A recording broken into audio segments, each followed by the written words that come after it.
जय हिंद साथियों, मैं जतिन चौधरी आप सभी का हार्दिक स्वागत करता हूं आपके अपने परिवार रोजगार पथ पर। प्यारे साथियों, आज हम लोग पढ़ने वाले हैं भारतीय संविधान की अनुसूचियां जो आपके आगामी परीक्षाओं में रामबाण साबित होने वाली हैं। प्यारे साथियों, देखिए संविधान की अनुसूचियां जो हमारा मूल संविधान था उसमें प्यारे दोस्त आपकी 8 अनुसूचियां थी, बट आपके वर्तमान संविधान में प्रेजेंट टाइम पे आपके संविधान में कितनी अनुसूचियां हो चुकी हैं? प्यारे साथियों, आपकी 12 अनुसूची हैं। सीधा क्वेश्चन बनता है, पहली अनुसूची में क्या आता है, दूसरी अनुसूची में क्या आता है, तीसरी अनुसूची में क्या आता है? तो बिल्कुल भी इसमें गलती आप लोग मत करिएगा। देखो मेरे दोस्त, आपकी पहली अनुसूची में आता है राज्यों के नाम और केंद्र शासित प्रदेश। प्यारे दोस्त, राज्यों के नाम और केंद्र शासित प्रदेशों के नाम और उनका एरिया हमारे शेड्यूल 1 में आता है। अगर शेड्यूल 2 की बात करूं, अनुसूची 2 की बात करूं, तो आपकी सभी की सैलरी कि किसका कितना वेतन रहेगा, राष्ट्रपति जी का कितना वेतन है, प्रधानमंत्री जी का कितना वेतन है, तो प्यारे दोस्त सभी वेतन जो आते हैं वो आपके शेड्यूल 2 में आते हैं, अनुसूची 2 में आते हैं। अनुसूची 1 में आपके राज्य और मेरे दोस्त उनकी सीमाएं।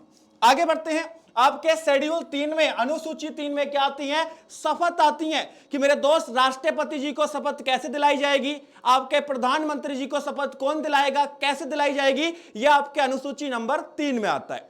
आइए आपका अनुसूची 4, यहां आपका मेरे दोस्त शेड्यूल 4 में क्या होता है? आपके राज्यसभा का इलेक्शन थोड़ा कॉम्प्लिकेटेड होता है आपका मेरे दोस्त। तो आपके अनुसूची 4 में दिया हुआ है कि कौन से राज्य से राज्यसभा में कितनी सीटें आएंगी, यह आपके अनुसूची नंबर 4 में दिया हुआ है। आगे आ जाइए मेरे दोस्त, अनुसूची 5 में क्या दे रखा है कि आपके पूरे भारत में मेरे दोस्त, आपके पूरे भारत में जो आपकी शेड्यूल ट्राइब है और जो शेड्यूल एरिया है वहां पर आपकी सरकार कैसे प्रशासन चलाएगी पूरे भारत में। देखो मेरे दोस्त, 5वीं अनुसूची अनुसूचित क्षेत्रों और अनुसूचित जनजातियों के प्रशासन और नियंत्रण से संबंधित प्रावधान कि मेरे दोस्त आपके पूरे भारत में जो अनुसूचित क्षेत्र हैं और जो अनुसूचित जनजातियां हैं वहां पर आपकी सरकार कैसे प्रशासन चलाएगी और कैसे उस पर नियंत्रण करेगी, यह आपके शेड्यूल नंबर 5 में आता है।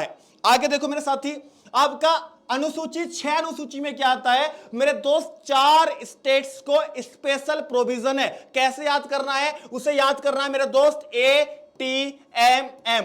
आप ATM सब यूज करते होगे, एम और लगा देना, ATM ATMM। तो मेरे दोस्त ए से आपका असम है, ए से आपका असम है, टी से मेरे भाई आपका त्रिपुरा है, टी से त्रिपुरा है, एम से मेरे भाई आपका क्या है? मिजोरम है। मेरे भाई एम से क्या है आपका? मिजोरम है। और इस एम से क्या है मेरे भाई आपका? मेघालय है। क्या मेरे भाई आपका? मेघालय। ध्यान से सुनो, ध्यान से सुनो, इन 4 स्टेटों में आपकी सरकार कैसे प्रशासन चलाएगी, कैसे एडमिनिस्ट्रेशन करेगी, तो ये आपके कौन से शेड्यूल में है, कौन सी अनुसूची में है? तो मेरे भाई अनुसूची नंबर 6 में है, याद रखना। अब मैं आपको बता दूं, आपके पूरे भारत में आपके जो अनुसूचित क्षेत्र हैं या अनुसूचित जनजातियां हैं वहां पे सरकार प्रशासन कैसे चलाएगी शेड्यूल 5 में। पर मेरे प्यारे दोस्त, पूरे भारत में आता है, बट आपके जो शेड्यूल 6 में ATMM है वो आपके शेड्यूल 5 में नहीं आते। ऐसा क्वेश्चन बहुत बनेगा कि शेड्यूल 5 में किसे आपका स्पेशल प्रावधान नहीं मिलता है? तो असम, त्रिपुरा, मेघालय, मिजोरम, क्योंकि मेरे दोस्त इन्हें अलग से शेड्यूल 6 में स्पेशल प्रावधान दिया जाता है। तो क्लियर हो गया होगा मेरे साथियों, क्लियर हो गया। अनुसूची नंबर 7, इसमें आता है मेरे दोस्त अनुसूची 7 में संघ, राज्य और संवर्ती के बीच शक्तियों का विभाजन। बहुत इंपॉर्टेंट, पावर डिवीजन मेरे दोस्त, शक्तियों का बंटवारा कौन सी शेड्यूल में आता है? आपके शेड्यूल 7 में मेरे भाई संघ, राज्य और आपकी संवर्ती। याद रखेंगे मेरे भाई, जो आपकी संवर्ती लिस्ट है मेरे भाई, जो आपकी संवर्ती लिस्ट है ये कहां से ली गई है मेरे भाई? ये ली गई है आपके ऑस्ट्रेलिया से। कहां से मेरे भाई? ऑस्ट्रेलिया से ली गई है आपकी संवर्ती सूची। मेरे दोस्त देखो, संघ वाली वो सूची है जिसपे आपकी केंद्र सरकार कानून बनाएगी, राज्य वाली वो सूची है जिसपे आपकी राज्य सरकार कानून बनाएगी, और आपकी संवर्ती सूची जो है कंकरेंट लिस्ट, ये वो लिस्ट है, ये वो सूची है मेरे दोस्त जिसपे कॉमन सब्जेक्ट आते हैं, कॉमन विषय आते हैं, जिसपे राज्य भी कानून बना सकता है और मेरे दोस्त आपका केंद्र सरकार भी बना सकती है। दोनों के बीच में झगड़े ना हो इसलिए हमने एक नई सूची बनाई है, संवर्ती सूची। इसके सब्जेक्ट याद रखना, किसमें कितने सब्जेक्ट आते हैं आपके सामने मेरे दोस्त ये है। आ जाइए, आपके अनुसूची 8 में क्या आता है? 8वीं अनुसूची में आता है संविधान द्वारा मान्यता प्राप्त भाषाओं की सूची। मोस्ट इंपोर्टेंट, आपकी भाषाओं से संबंधित कौन सी अनुसूची है मेरे भाई? आपकी अनुसूची नंबर 8 आपकी भाषाओं से संबंध रखती है। आपका जो मूल संविधान था मेरे भाई, जो आपका मूल संविधान था उसमें आपकी 14 भाषाएं थी। कितनी भाषाएं थी मेरे भाई? आपकी 14 भाषाएं थी। बट अगर वर्तमान में पूछे आपसे कि वर्तमान में कितनी भाषाएं हैं, तो वर्तमान में मेरे भाई आपकी 22 भाषाएं हैं। कितनी है मेरे दोस्त? 22 भाषाएं हैं। कितनी मेरे दोस्त? 22 भाषाएं हैं। आगे मैं आप सभी को बताता हूं, देखो कौन कौन सी भाषाएं थी। ये आपकी वो 14 भाषाएं जो हमारे मूल संविधान में थी।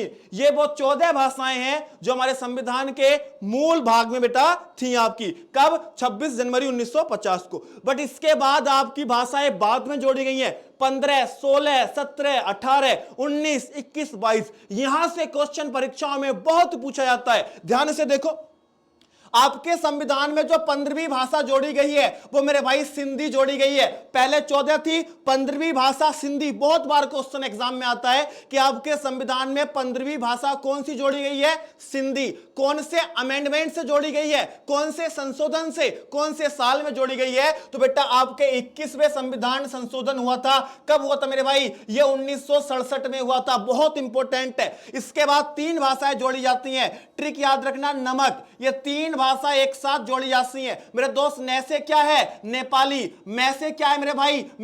आपकी मणिपुरी। और कैसे क्या है मेरे भाई? आपकी कोंकणी। याद रखना, 15वीं हो गई आपकी सिंधी। 16, 17, 18 ये 3 भाषा एक साथ जोड़ी गई थी, जिसे हम लोग नमक से याद रखते हैं। नेपाली, मणिपुरी और कोंकणी। मेरे भाई ये 71वें संविधान संशोधन से जुड़ी थी। और कब? 1992 में जुड़ी थी। अब लास्ट में 18 हो गई।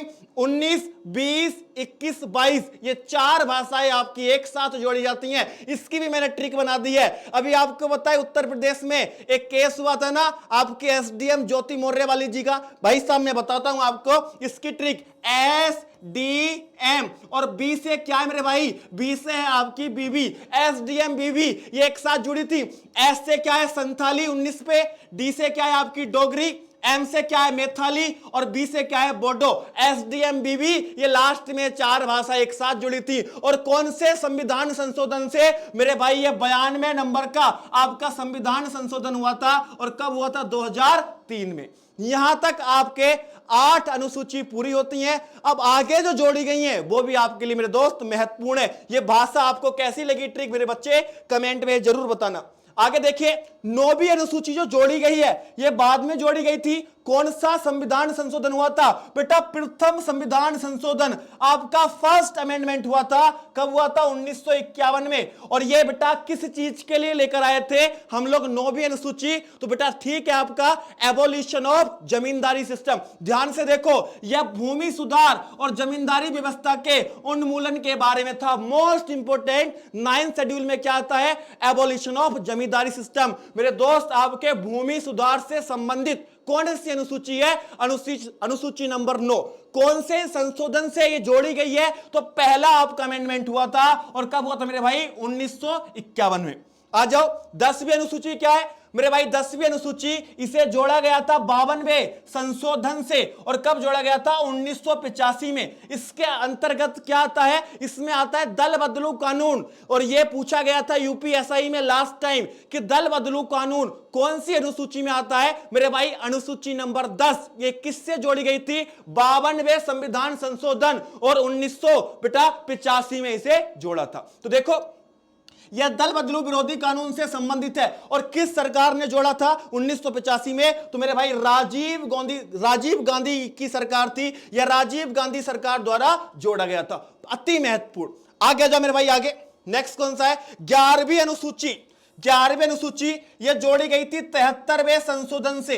कब मेरे भाई? 1992 में। 73वें संविधान संशोधन 1992 में इसे जोड़ा था। अति महत्वपूर्ण है। इससे बेटा ग्राम पंचायत का गठन हुआ था। किसका? ग्राम पंचायत का। ध्यान से देखो, इसने पंचायत राज व्यवस्था की स्थापना की थी। अति महत्वपूर्ण आपकी अनुसूची भी। और मेरे दोस्त संविधान का संशोधन 73 नंबर का, 73वें नंबर का। और यह नीचे जो लिख रहा है ना, बहुत जरूरी।